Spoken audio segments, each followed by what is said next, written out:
Hace mucho tiempo, un ser conocido como Lucifer fue creado por Dios. Era una criatura llena de belleza, poder y gloria, diseñada para servir con fidelidad. Durante un tiempo, así lo hizo. Pero todo cambió cuando Dios creó a la humanidad. Algo comenzó a crecer dentro de él, orgullo, envidia, una inconformidad silenciosa que pronto se convirtió en rebelión. Decidido a demostrar que los seres humanos no eran dignos de las bendiciones que Dios les había prometido, Lucifer, ya convertido en Satanás, se acercó a los primeros hombres. Engañó a Adán y Eva, llevándolos a desobedecer. Y con ese acto, creyó haber probado su punto: la humanidad era débil, corruptible, incapaz de mantenerse fiel. Durante generaciones, sus acusaciones parecían tener peso. Los descendientes de aquellos primeros humanos repetían los mismos errores una y otra vez. Caían en la violencia, en la corrupción, en el olvido de Dios. Y Satanás, como acusador, no dejaba de señalarlo. Su argumento era claro: no merecen nada. No son dignos. Siempre fallan. Pero entonces apareció un hombre diferente. Mucho tiempo después del diluvio que había arrasado con la tierra, hubo un momento en el que los seres celestiales se presentaron ante Dios, y Satanás estaba entre ellos. Venía de recorrer el mundo, observando, tentando, acusando. Sin embargo, Dios mencionó a alguien en particular. Un hombre llamado Job. Era conocido como alguien íntegro, recto, alguien que evitaba el mal. Su reputación era extraordinaria. No solo vivía con justicia, sino que además se preocupaba profundamente por su familia. Ofrecía sacrificios regularmente, no porque supiera que sus hijos habían pecado, sino por si acaso lo habían hecho en secreto. Era un hombre que realmente buscaba agradar a Dios. Pero Satanás no estaba convencido. Afirmó que la fidelidad de Job no era auténtica. Según él, todo se debía a las bendiciones que había recibido. Tenía riquezas, familia, estabilidad, ¿cómo no iba a ser fiel en esas condiciones? Su desafío fue directo: quítale todo, y verás cómo cambia. Verás cómo te maldice. Dios permitió que la prueba comenzara. Y en cuestión de horas, la vida de Job se derrumbó. Sus posesiones desaparecieron. Sus siervos murieron. Y lo más devastador, todos sus hijos perdieron la vida en un solo día. Era una tragedia absoluta. Sin embargo, en medio de ese dolor insoportable, Job no culpó a Dios. No lo rechazó. No lo maldijo. Satanás había fallado, pero no se detuvo. En otro encuentro, volvió a insistir.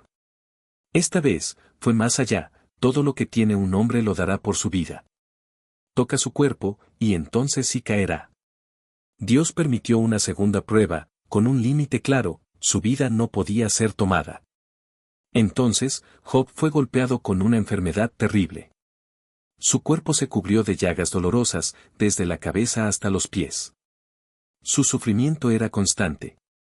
Su situación, desesperante. Incluso su entorno empezó a quebrarse. Su propia esposa le sugirió que abandonara su fe. Pero Job resistió. No era perfecto. En medio del dolor, expresó su angustia, su confusión. Pero nunca cruzó esa línea que Satanás había asegurado que cruzaría. Nunca maldijo a Dios. Por primera vez, una de las acusaciones del acusador quedaba expuesta como falsa. Un ser humano había demostrado que la fidelidad no dependía únicamente de las circunstancias. Al final, Job fue restaurado. Recibió el doble de lo que había perdido. Pero más allá de la recompensa, lo importante fue lo que representó: una pequeña grieta en el argumento de Satanás. Aún así, el problema seguía existiendo. Porque aunque Job había resistido, también había fallado en ciertos momentos. No era perfecto.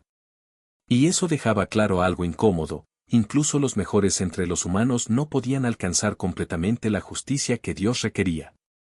La humanidad seguía perdida. Siglos después, Dios reveló algo nuevo. A través de un hombre llamado Moisés, entregó una ley. Un sistema completo que mostraba con claridad lo que estaba bien y lo que estaba mal. Incluía también un método para tratar el pecado: sacrificios. Animales inocentes morían en lugar de las personas, cubriendo sus faltas. Era una solución, pero no definitiva. Y Satanás lo sabía. Sabía que esos sacrificios no podían eliminar realmente el problema del pecado. Sabía que, en el fondo, la humanidad seguía siendo la misma. Y utilizó ese conocimiento a su favor. Ahora, las personas no solo fallaban, sino que sabían exactamente en qué estaban fallando. Y aún así, seguían cayendo. Reyes que habían comenzado bien terminaron desviándose. Pueblos enteros se alejaron. La idolatría, el orgullo y la corrupción se extendieron.